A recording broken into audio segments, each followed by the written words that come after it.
Okay, hello everybody. Thank you all for waiting patiently while we sat around to let a couple more people sign in. I truly appreciate that. I'm glad you all are here today, and we will try to make this thing as exciting as possible. I'm glad to host this. This is actually a presentation that I hosted at San Diego State University. Did it to a large amount of students, and pretty much the purpose of that was to educate college students in regards to credit and credit responsibility.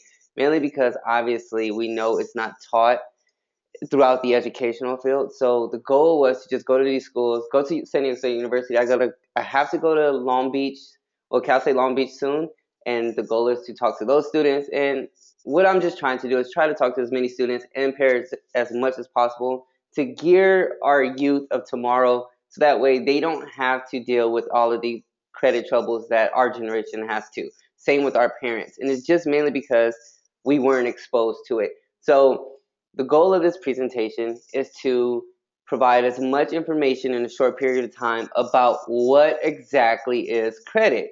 Because when we hear the word credit, all that you ever think of is scores, but it's so much more than that. The purpose of this is to get you to understand what credit is, how it works, and everything of that nature. So, with all that being said and done, we will now proceed. I ask that you hold all questions off to the end. Well, actually, you can ask questions throughout the presentation. I just will not be able to address them until the end, mainly because I don't want to take everyone's time all night. I would like to get through this as quickly as possible. Hopefully, this takes no more than 25, 30 minutes, and then we'll spend 10 minutes answering any questions that you guys may have, and we will definitely take it from there. But again, thank you all, and now let's get rolling. So, as you see right there, credit responsibility is as simple as that. So, I'm gonna start this. So, what is credit? Credit is the ability to borrow and obtain goods by paying little or no money at the time of purchase, and that you promise to pay the original cost later on or over a period of time plus interest. That is what credit is. Because all the time we think of credit in a million different ways. It's plain and simple. Credit is simply someone saying that based on their judgment of you, they are willing to grant you something, whether it be goods, whether it be some type of financial resource. They're going to grant you this with the hopes that you pay them back later. So that's all credit really is. Someone, like, they truly believe that you're a credible person and they will grant you credit for it. And it's your job to prove them right. Now, in regards to why do we need it, we need it for we need credit for multiple reasons, such as purchasing a home, purchasing a vehicle, obtaining a job, renting an apartment, acquiring loans, and credit cards. All of the above. A lot of people have the misconception that it's purely just for obtaining cars. That is not necessarily true. It's a lot more than that. Prime example is obtaining a job. That is definitely one of the biggest determining factors nowadays, especially for opportunities where you're working in the financial field. So definitely things of that nature. So you always want to have your credit in the best standing possible, mainly for these specific reasons. Obviously, obtaining cars is what we're all familiar with, but definitely having substantial credit goes a long way. So, prime example of good versus bad. What is good credit? Paying your bills on time. That's simple. I cannot emphasize enough how paying your bills on time goes a long way. You definitely want to establish a lengthy credit history with multiple creditors. A lot of people only say, I only want one card or whatever it may be. Trust me, it's when it comes to the reporting with the bureaus, you want to have as many creditors and lenders reporting that you're doing your job. You're holding up your end of the bargain every single month. The more the merrier. If you have less, it's not so many people vouching for you, so it doesn't help as much. So, and then you several lines of credit with great payment history, great payment, and that's an emphasis on the word great, not good, not mediocre, but great, meaning that you do not miss ever. And it's just that simple. I know times may be tough, you may be going through something, but by all means, do not miss because it will hurt you in the long run. Now, on the other end, what is bad credit? Being unreliable and paying your bills. Just simple as that.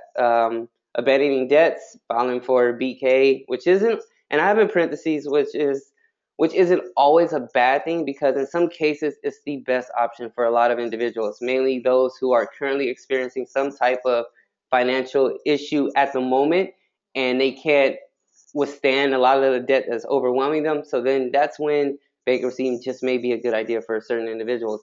But again, bad credit is just really being unreliable and it's not paying your bills, it's falling behind, several months behind, abandoning debts, meaning you let it get to a charge off status or a collection. It's the last thing you want to do because those things are detrimental to your credit. Borrower's responsibilities. Um, borrower's responsibilities. Borrow only what you can pay back. Never try to request limits and amounts that will exceed your budget. Definitely live within your means because, again, there will come a time where you have to pay back. As we said on the first slide, what is credit? Credit is someone allowing you to borrow or granting you services in hopes that you pay it back. So it's that simple. So as your responsibility, it's your job to do so. Next one, read and understand your credit contracts. Simply understand your APRs. A lot of people sign up for things at high interest rates just because they're getting approved. And next thing you know, you're in a hole or the gutter mainly because you're overwhelmed with the interest rate that you sign up for. Prime example for auto loans. A lot of people in bad situations will purchase an auto loan. It has a very high interest rate, 17 to 19%. Next thing you know, when it comes time to pay this debt back, you're now paying twice as much for the vehicle. You'll never get ahead. So always want to be aware of what your APRs are. Pay your debts promptly. Paying your debts promptly just simply means that if you can afford to pay that balance down as quickly as possible, by all means do so. It never hurts you to do so because you never know what may happen tomorrow. And then the last thing you know is you have creditors knocking on your door. Um, Next one, speaking of creditors, if you're unable to meet payment dates, always notify them. Trust me, it goes a long way because creditors, if you contact them prior to tell them, hey, I don't get paid till this week, or I'm going through this, that, and the other, can you extend my payment date? They will do that with the hopes that you will hold up to your end of the bargain. But you want to do that because if you just sweep it under the rug, trust me, they will. If they can't contact you and don't receive payment, they will notify the bureau. And once they do that, you're now stuck with a 30-day late, which is extremely tough to remove, and it will hit your credit for 30, 40 points right away. Um, as it says on the next note, notify your creditors before they notify you. That simple. Always. That's why it's always best that you monitor your own credit, and then also report any lost or stolen credit cards immediately. So identity theft is huge nowadays, and that's the last thing you want. How can you obtain credit? Establish an account with a creditor or lender is obviously the most common way. So ways that you could do that: ask a local company or a retail store. So something in your area, like Office Depot, Staples. They are all great tools. Best Buy. Retail stores are very good. Macy's, J.C. Penney's. I don't even go to J.C. Penney's anymore, but things of that nature. You always want to stick with those because they have good chances of approval rates. Definitely will get those who are seeking credit initially, will get you guys involved. You could also ask a loved one to be a co-signer on a vehicle or a necessary purchase, a student loan, something like that. Those who, if you have a co-signer who has very good credit, it's a likely possibility you get approved. And then now you now have a line of credit on your own credit that you will be responsible for. You definitely want to maintain that though, because if you fall behind, it does damage and affect the other person involved. The best and easiest way is obtain a secured credit card from your local bank. A lot of people are hesitant to do so, mainly because secured cards require a deposit. It's usually a nominal fee, but the thing with a secured card is it operates just like an unsecured card, which it's a great feature. It's a great key to opening the door. That's really what it is, and it allows you to establish your credit history for those who don't have any or those who are rebuilding. Um, Mainly because lenders who look at those who were in some type of credit trouble in the past, they do require a deposit mainly because they're going to give you some of their own money, and because of that, they need some type of collateral. So that's usually why a deposit is requested. But secured cards open the door to great beginnings, and it's always a great option to do. Um, as the next point, once you have a line of credit, use it responsibly for 12 to 24 months. This means by, again, as I said in the other previous slides, pay your bills all the time on time. The minute you slip up, it will hurt you, and it's a hard hole to get back out of. So you always want to pay on time. Um, Within 12 to 24 months of constantly paying your bills on time, you will see that your credit has changed overnight. Well, it's obviously not overnight, it's taken several months, but it has changed drastically, and it will definitely go a long way. You are now establishing lengthy history, and so it definitely works to your favor. Why is credit denied? A lot of people apply for credit at wrong times for the most part. A lot of people apply when they're in need of something versus if it's just an added feature. So it's like, and during those times, you may be in a situation where your credit may not be in the best shape. But one of the main reasons why people are denied, especially younger clients, is that they have no credit or very short credit history. Lenders, they always look at your report, and if they see that you only have one line of credit or you actually have no credit, it makes them hesitant to grant you a line simply because you haven't proven that you can maintain a line of credit. So they're always a little hesitant, a little wary. But some lenders will take that risk on you in hopes that you will uphold your end of the bargain. But if you are denied for that type of reason, that's mainly it. So that's when you have to possibly consider a secured card or become an authorized user on one of your friends or family members' accounts, things of that nature. Another reason to be denied is too much outstanding debt. Um, Pretty much, if you have $10,000 in limits and you're at $9,999, no one's going to grant you credit. Mainly for the simple fact that you're already showing that you're overwhelmed, and to them it's like, hey, like, I'm honestly not going to give you credit, mainly because I see you can't pay back what you owe now. Why would I give you $1,500 and I don't get my money back either? So that's a very common reason why a lot of people are denied, mainly due to debt. um, the biggest one is credit history was not handled responsibly in the past, which is late payments, charge-offs, collections, etc., abandoning debts. I mean, that's usually what the biggest reason why most people are denied. And people who are denied are usually aware of their credit situation, but they will apply anyway, hoping that that one company they apply for just be the lucky one that grants them credit. The next one is victim of fraud or identity theft.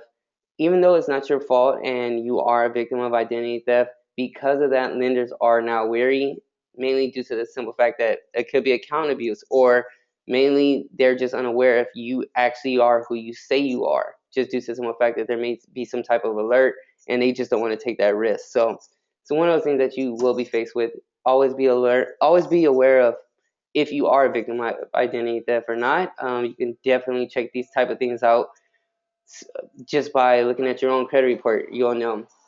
So, speaking of credit reports, what is a credit report? Your report is any and everything about your financial past, and I truly mean any and everything.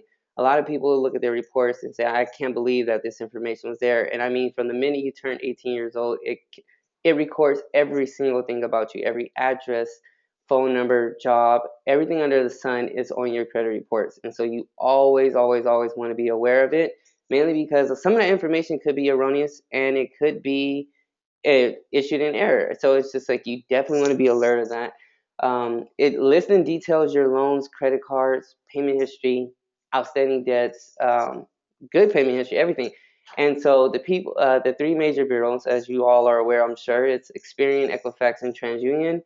Um, and those three are the ones that 99.9% of all lenders use whenever making any type of credit decision. There's also a fourth bureau. It's called a novice, INNOVIS. A novice is never really used, but they are used a lot for pre-screening, meaning whenever you get pre-approvals in the mail, it's usually coming because a novice had that type of information. So who can gain access to your report? You, absolutely.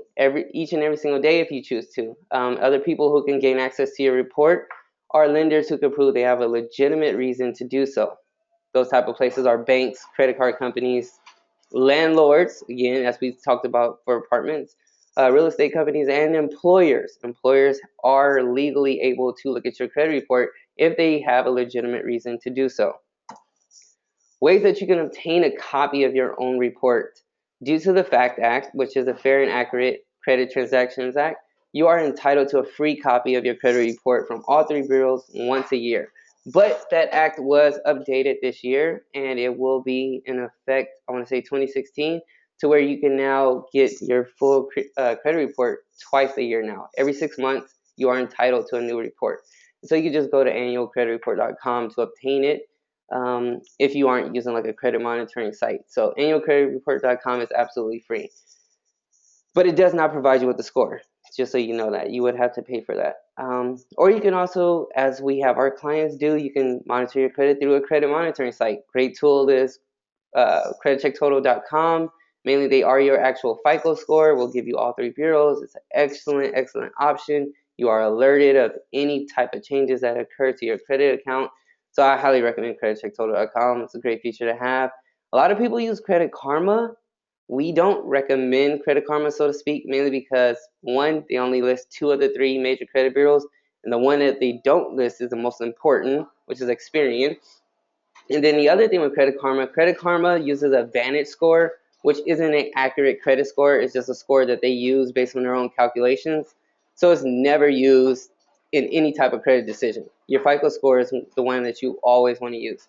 So Credit Karma is just a great tool to have to just monitor your credit for like any type of alerts, any type of new accounts that may have popped up. It's an excellent feature for that, but I wouldn't base me like trying to purchase a mortgage based off what I see on Credit Karma. Not in any lifetime. And so, as the last note says, a lot of credit cards nowadays offer features in which they will give you your credit score. Like Discover offers it, Capital One offers the credit tracker with TransUnion. So it's like a lot of your credit cards nowadays will give you that feature for absolutely free. So what is a credit score? I love talking about credit scores because, again, as I said, when you hear the word credit, that's the first thing that comes to mind. But it truly is like the last thing you should ever worry about. Credit scores is just a numerical number, and all it really is just, as it says in the last note, it's a tool that was designed to be a reflection of your future behavior based on your past behavior. It is that simple. People who have a high score is mainly due to the simple fact that in the past they've proven that they can pay their bills on time. They have a great history with their banks and things of that nature. So in the future, it's easy to make a decision that this person will pay their bills on time. It allows lenders to see that, hey, I can grant this person credit because their past has shown that they know what they're doing. So all it really is your financial payment profile, and it was created by the Fair Isaac Corporation, and that's what you hear as FICO. It stands for Fair Isaac Corporation. And the scores range from 300 to 850. 300 is the absolute lowest, and 850 is the absolute highest. It's about 1% of Americans in each category. 1% of people have a 300, 1% have an 850. It's very rare. The other thing with credit scores is it does not really matter how high your score is. It's the category you are in. Once you become once you hit like the 750 mark, you're now listed as excellent credit. And excellent credit is the same APR rates. It's the same look. So if you had a 750 and your neighbor had an 833, and you guys go apply for a mortgage loan, you will get the same exact APR that person will get. A lot of people will say, oh, I just want a high score. I want to get as high as I can possibly get. You don't need to go that high. It's not necessary. Again, as long as you fall in the bracket that will qualify you for the loan, you're going to get the exact same interest rate as the person with the highest score. It does not matter. You just want to be in the correct bracket. So what makes up your score? Really big, you see 35% is your payment history. It's that simple. That's why I say over and over and over, pay your bills on time. You miss a payment, it damages you immediately. 35% of your score. 30% of your score is how much you owe. So that's the main reason why the utilization rate, which we always say is stay under 30%, because it takes up 30% of your score. The minute you start going past 30%, you're being dinged every single day. So it's the last thing you want to do is have a high balance.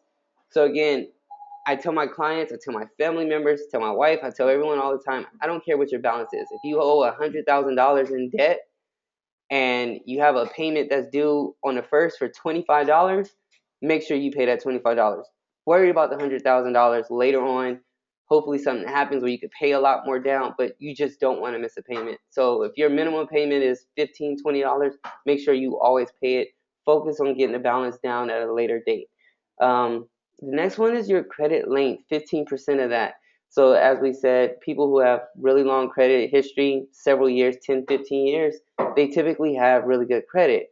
And when it comes to the repair process, a lot of people who have no real credit history and we remove negative accounts, the scores tend to drop. And the reason why it drops is because all they had was old negative accounts. And so at some point, those negative accounts start helping you because they start adding age. But at the same time, a negative account is a negative account, and you always want it gone. You do not care how old it is. I don't care if you had a collection account for 12 years and it's giving you 12 years of credit history. You want it gone because it's a negative account. Lenders are always going to see that, and that's what they're always going to focus on. As I always say, they'd rather have someone with a mediocre score and a clean slate versus someone with a higher score and a dirty profile. It's just that simple. The next one is 10% is type of credit, meaning what type of credit do you have? Mortgage loans, auto loans, student loans, credit cards, revolving, things of that nature. What type of credit do you have? A lot of people don't have those type of things, and all they have is just collections and charge-offs and things like that. And so when that's all that you have, that is the reason why your score will be exactly where it's at. It's as low as it can possibly be because on your credit profile, you have nothing of a positive light. So definitely want to add credit. It's always a great thing to have multiple lines of credit. People who have 850 credit score, I'd say like an 820, 830, they typically have around 10 to 15 lines of credit cards. Now, that doesn't mean that they're always using them. It's not necessarily needed to do so, but they usually have that amount of credit. And so it's just like, again, you always want several lenders reporting great payment history to the bureaus every single month. And then the last 10% is new credit, meaning are you opening new accounts left and right? Are you applying for credit? So that affects 10% of your score. So what having a low score can cost you? Tens of thousands of dollars in additional interest generated over time. So pretty much whenever people try to purchase homes and it's like you just want to get a loan and you have a 600 credit score, you may be able to get approved, but you're going to have a very high interest rate. And over time, this $300,000 mortgage loan that you are applying for, because you have a high interest rate, because your score is low, you are looking at spending maybe $600,000 to $700,000 for this home over time. And so that definitely hurts you versus someone who has a 720 credit score, and then at the end of their loan, they're paying about 425. So again, you got to remember you're factoring in 30 years of payments.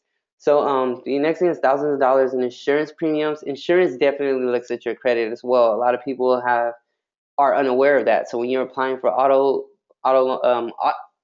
automobile insurance, they definitely look at your credit report. That's the reason why they ask for your social security number, things of that, because they are looking at your credit report. And they feel that individuals who have or who are high risk clients based on their credit profile, they will charge a higher insurance premium because of that. There goes employment opportunities again. As I said, definitely nowadays they look at your credit report for jobs that require some type of financial aspect. And I mean, it's for their safety reasons because they don't want to hire someone who may be in a position of extortion, someone who may be tempted to, I don't know, steal money because they are behind on bills. And so because of their negative history, they may steal money from the company to get themselves out of hole. So they will look at your credit report for reasons like that. Also, it's just a judgment of character. They look at it to see, because people, I mean, you can say it's prejudice or whatnot, but the way that they look at it is people who have really good credit are typically more responsible and things of that nature. So they feel individuals who don't have such good credit may not do such a good job on the workforce. And so, I mean, again, that's to their own discretion, but you'd be amazed at how many companies actually look at your credit report and how many offers have been rejected from individuals because once they got to the credit stage were denied. And then the last thing is purchasing power for the things that you need most, meaning that you may be in some situation where you need to purchase a vehicle. Your car just broke down and you need a new car. But because of the situation you're in, you can't go out and buy that vehicle, or you have to apply for a higher APR, things. So that's why having a low score can definitely be detrimental to you for things that you need. Common misconceptions. So this is based on what we've realized over the time with a lot of people, because a lot of people aren't aware of how credit operates and things like that. So these are the misconceptions that people have. So paying off a debt will make it go away. That's like the number one thing I hear all the time. Like, hey, I've had $5,000 in debt. I got my tax return. I contacted all of those companies that said I owed. I paid it off, and they are still on my credit. Exactly. People have to understand that these companies do not care whatsoever to fix your credit, because to them you went bad with them, so they have no desire to make sure you're in a great position. So just because you pay it off does not mean that the debt goes away. All that it simply does is just reduce your debt to income ratio, which is a good thing, because again, as we said, 30% of your credit is your debt amount. But as stated, that negative mark, once it's on your credit, it is there. So you would need to see a company like ours that could get it removed. The next one is credit cards must be completely paid off in order to have a good credit score. Not true at all. You do not have to pay your cards off entirely in order to have a good score. What you need to do is make sure you pay that bill on time. If you pay your bill on time, that's all that really matters, because again, once once the limit is high, it's just affecting your utilization rate, but you could take care of that over time. But you do not have to pay your bill off every single time you get a credit card, unless it's like an American Express or like a rewards card. Those require you to pay the bill off every single month. But I don't recommend applying for those unless you know you're able to do so, or do not charge up enough to where you wouldn't be able to pay that back. Next one is credit counseling hurts your score. You can speak to as many people as you want to about your credit profile. I give out consultations every single day, and it does not affect anyone's score. So having a consultation doesn't hurt you whatsoever. The next one is frequently checking your credit account hurts your score. Absolutely not. The credit bureaus actually recommend that you check your score. Now, they don't say check it every single day because it's not necessary. You're more than entitled to do so, but you do not have to. They do recommend that you check it at least maybe once a week. If you check it once a week, because you're always in the loop as to what's going on with your profile. You know what type of accounts are popping up. You know what your limits are. So it is recommended that you look at your report at least once a week. For the most part, at least once a month. So that way you're always in the loop. But you are entitled to look at it as many times as you want, as many times in a day as you want. It does not affect your score whatsoever. Those are called soft inquiries, and they do not hurt your score whatsoever. And then the last myth is closing old accounts help your score. This is so far from the truth.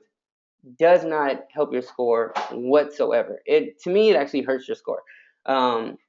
Because when you close accounts, what you are doing is you are immediately stopping any type of payment history. You're stopping any type of verification every single month. And say, for instance, you have 5 credit cards. So you have 5 credit cards, and you don't use 3 of them, and you haven't used them in a couple months or whatever it may be. And so you're just like, hey, I just had these credit cards, and I'm getting interest on them or whatever it may be. Like, I'm just going to close it, and my score will be fine. Absolutely not. As I said, you want as many lenders every single month telling the bureaus that you're paying your bills on time. So when you close those 3 accounts, you just went from 5 creditors telling the bureaus that, hey, Jane Doe paid her bill this month, to only 2 people. 2 lenders are now saying that. So I don't see why anyone would think that closing accounts when you have 2 people telling the bureaus versus 5 is a better thing. So it's a huge misconception. So the next one is negative items that can hurt your score. And it's very simple. A lot of you are aware of what they are. It's late payments, charge-offs. Charge-offs is when you have several missed payments in a row. And it's usually when you hit the 180-day mark. Sometimes it's 150. Sometimes it's 120. It completely depends on a creditor when they want to close the account out. And so what a charge-off is you have failed to make consecutive payments, And because of that, the creditor has now written off the debt, and it is damaging to your credit. It is huge. It is something that is extremely hard to remove. And also, charge offs can make you liable to be sued in court. A lot of creditors, if you owe them $1,500, $2,000, and you let it go into a charge off, they will charge this account off, sell it to a collection agency, and potentially take you to court for it. Meaning that now you have a judgment on your account, and you have a collection, and you have a charge off. So you just have three negative things because you let this account go into a bad shape. So that's why you never want to do that. Always definitely want to pay your bills whenever you can, but try to keep your accounts going to from going to a charge-off status. The next one is collection accounts. I'm sure a lot of people are familiar with it. A collection account is from a collection agency who purchases a debt, as we said, from a creditor. So you have like Bank of America, you owe them $1,500, you didn't pay it, and now it's been written off, and now ABC Collections has now purchased it. And now they may have purchased, so say the debt was $1,500, they may have purchased it for maybe, I don't know, 75 bucks. And now they're coming at you and now they want the 1,500 plus interest plus penalty. So like this $1,500 debt is now 1954. So it's just like, and it adds up. And collectors will try to do everything in their power to get you to pay, but you aren't technically entitled. You technically are not responsible to pay the collection agency. You're only responsible to pay the original creditor. Next one is public records, which are bankruptcies, tax liens, judgments. Um, those things hurt your credit the absolute most, and they are public records, meaning that anyone can go to the court and see those things about you. The next one is repossessions. Repossessions is the same thing as a charge-off, just for a vehicle. And then the last one is evictions. Evictions are, hey, you thought you didn't need to pay that rent when you moved out, or you didn't need to pay the deposit, or you, whatever it may be, you got evicted. A lot of people say, oh, well, I just moved into a new place. But evictions go on your credit. They are the number one application killer for anyone trying to get a new apartment. Managers from managers from every single apartment complex that I know will 100% of them will not approve an application with an eviction on it. Mainly because you proved that you couldn't pay the last apartment, so why would you pay me? And it's just that simple. So evictions hurt you a lot. How can mistakes happen? You changed your name. Say you got married and you went from Jane Doe to Jane Johnson. You could have a name that's something similar to someone in that area who has bad credit, and now your file may get merged. That's a possibility. You have a very common name, Jane Doe, Michael Johnson. Those names, if your name is very common, again, there's a possibility you run a risk of having a mixed file with someone else. The other one is you move frequently. You move in frequent. So one thing we do with all of our clients is we try to get rid of every single previous address on your credit report. That's the first thing that we try to do. We want to get rid of those, mainly because having these previous addresses on your file allows two things. One, say a creditor mails, say you no longer live there, you lived there 5 years ago, and then a creditor mails some type of document there. Whoever's living there now has your personal information, whether it be your name, date of birth, social security number. They now have that information because that information was on your credit report and the creditor sent it there. So you don't want to constantly be moving. And then the other thing is, like I always tell my clients, I do not care if you just moved 15 minutes ago. You have never lived there. Because I'll get clients who will tell me like, oh, well, but I actually lived at this address. I live there. Like, no, you didn't. I'm sorry. I do not care. You have not lived there, and you don't want that on your report because collection agencies could pop up if that address is on your file, and then some collector comes out of nowhere 2 years from now, and they say, hey, this person lived at this address, and the bureau see that address is on your report. They'll add it because it seems they just verified it. Like, hey, yeah, she did live there. And so that's what you don't want. You want your addresses to be always be gone. Another one is spouses' accounts are assumed joint. Like that, just because you're married to someone, a creditor may tie your husband or wife to your account, and that account could be bad, and now it damages your credit. So you do not necessarily have to have your spouse's information on your credit report if you do not want that. It's not a requirement. And then the last one is human error and data entry. So there are people, they are people at the bureaus who are manually typing this information, and so they can make errors. but that's why you always want to monitor your credit reports to ensure they aren't. I think we're getting to the end of this, so I thank you all for sitting through this. Just a couple more slides. So the next one is small mistakes that could lead to big problems.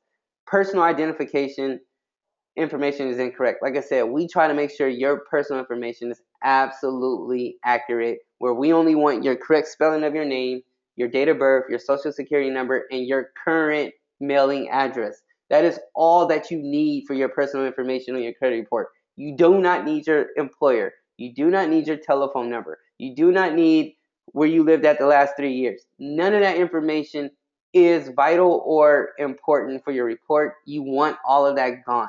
And so that's what you always want to have it that way, because it could lead to bigger problems later on. Like I said, it's employment history. You definitely want employment history gone.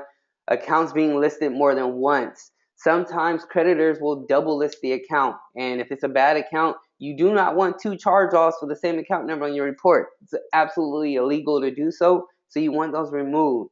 Another one is hard inquiries from companies that you've never applied for. If you look at your report and you see an inquiry for Capital One, and you know you never applied for Capital One, you need to get on the phone with Capital One right away to tell them to remove that from your report.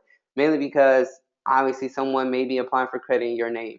And then another one is an account is missing. You always want to make sure that if you do have good positive accounts, you want them on your report, because that builds to your credit score. So definitely want those things there. Next thing is, if you notice a mistake, dispute it. Always thoroughly check your credit reports. Like I said, if you can look at it once a week or at least once a month, you always want to do so. If you recognize any accounts that do not belong to you or unfamiliar, dispute them with the credit bureaus. And with proof, they will always remove this item from your report. Proof goes a long way. If you have any type of proof saying, hey, I don't know where this account came from, or I paid this bill on time, here's my receipt. Trust me, the bureaus love it, and they are all on your side if you can do that. Mainly because it prevents them doing extra work. Next one is, if you're unsure of a dispute item, seek a professional assistance, contact a credit repair company, or speak to a credit consultant. Credit consultants specialize in disputing the inaccuracies of negative items on your reports that may be hurting your credit. So pretty much, credit repair companies can definitely help you. You are able to repair your own credit, but it's just like cutting your hair or dyeing your hair. You can do it yourself, but you go to a specialist. You go to a barber, or you go to a salon, a stylist, mainly because they are professionals. Same thing with credit repair companies. We are professionals at what we do, and so we take that matter out of your hands. So the next one is, what is credit repair? It's a video. I will play it. It's only about a minute long. I know a majority of you have seen this already, but for those who haven't, here's a video. Please enjoy. It's about a minute, then we'll be wrapping this thing up.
All right.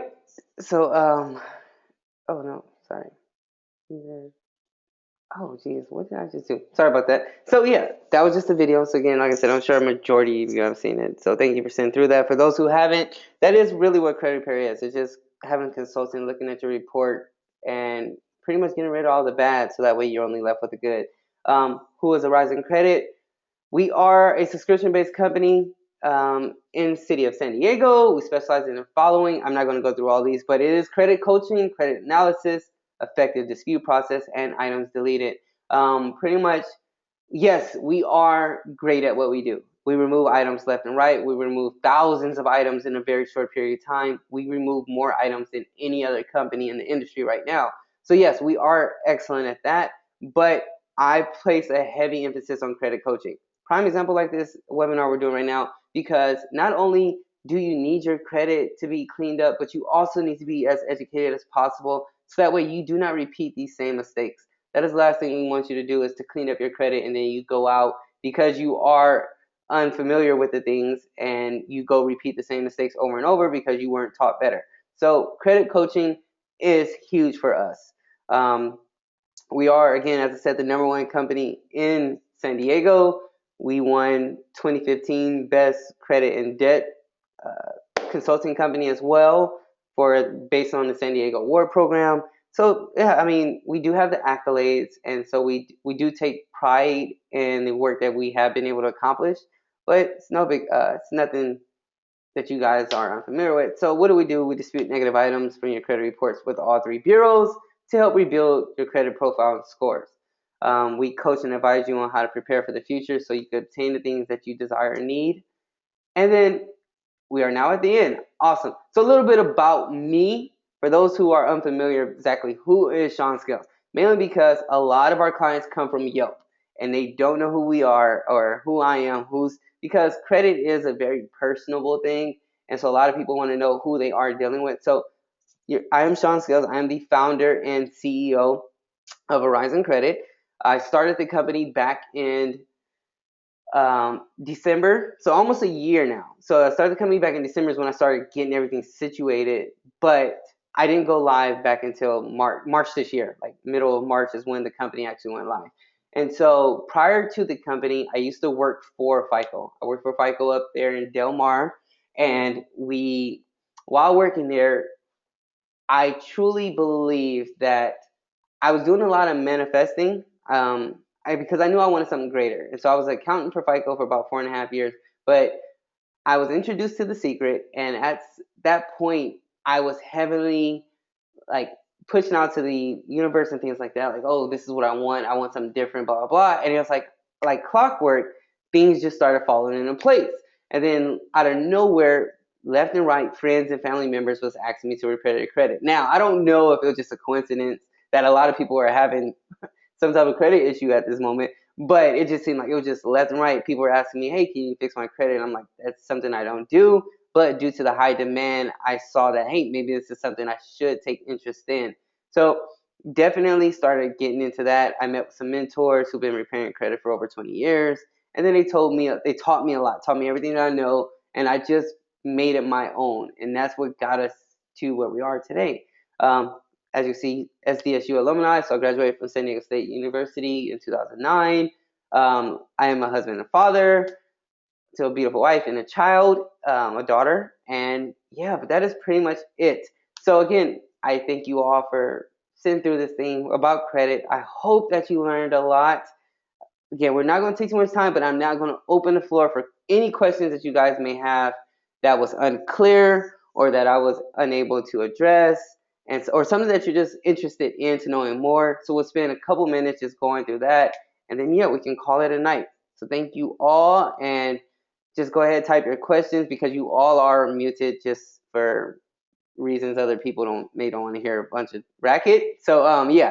So you type away your questions, and then I will try to answer any and all that I can within like the next 10 minutes, and then we'll call it an evening.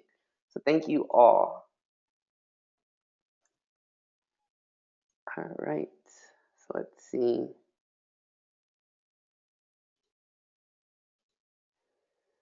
Okay. So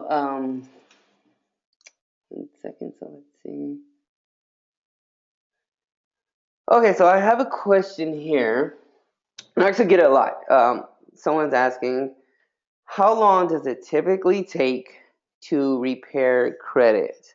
Now, repairing credit, it varies per person. Every single case is absolutely different. So I never I never give a guaranteed date. I will never promise anyone that, hey, your credit is going to be fixed in 30 days or 60 days, mainly because I don't know. And a lot of times I'm looking at your credit we're talking before I even look at your credit report. So some people may only have one negative account. Some people may have 50. Some people have 100 plus. And so it varies every single case.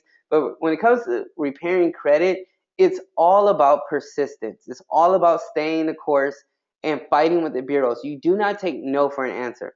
As I said, you are entitled to repair your own credit. You can definitely do so on your own. But for clients and individuals, when you guys repair your own credit, if you were to dispute an item and the bureaus come back and they say, hey, we verified this account, people typically will just take it as is and say, okay, I guess I'm stuck with this. And it's like, absolutely not. You give them another reason and you just continue to fight. A statistic came back talking about when it came to credit repair, and just based on the credit forms, people who have been doing it for years, and they say the average person, it takes typically 8 to 12 months to repair credit. And this is someone with a, I won't say severe, but they have pretty much damaged credit. Say someone who has like 20 to 30 plus negative accounts, credit scores like 525. They say it typically takes 8 to 12 months, but that's why we are ranked higher than we are, because what it typically takes a company to do in 12 months, we try to get it done in 3 to 4. There are cases where some clients it takes a bit longer, and we always feel bad for that, mainly because we don't want to keep it going, but it's just something that, again, we are always at the mercy of the bureau. So we try to do our best every single time. And so again, when it comes to the time frame, it really depends on how the bureaus respond to the accounts, how recent they are, just a bunch of different other things. So thank you for that question. Thank you so much, Vanessa, for the encouraging words. I thank you for attending. And yes, we will continue to try to do webinars, and especially try to do something cool or whatever it may be every single time. So thank you for that. So next question I get is, should I apply for bankruptcy? I am not a bankruptcy attorney. I am not a lawyer, so I cannot recommend those who apply for bankruptcy. Usually, the only time I encourage people to apply for bankruptcy is when they are in a position and they're overwhelmed with debt, like I was saying earlier. Like someone, you may have just lost a job, or there may have been a catastrophic event that occurred to a family member or yourself, and you had medical bills through the roof, and now you owe $30,000 in medical bills, and your job you only make $10 an hour. There's no way you can pay that back. And so that's like a time when I would advise someone to speak to a bankruptcy attorney, mainly simply because these are very recent debts.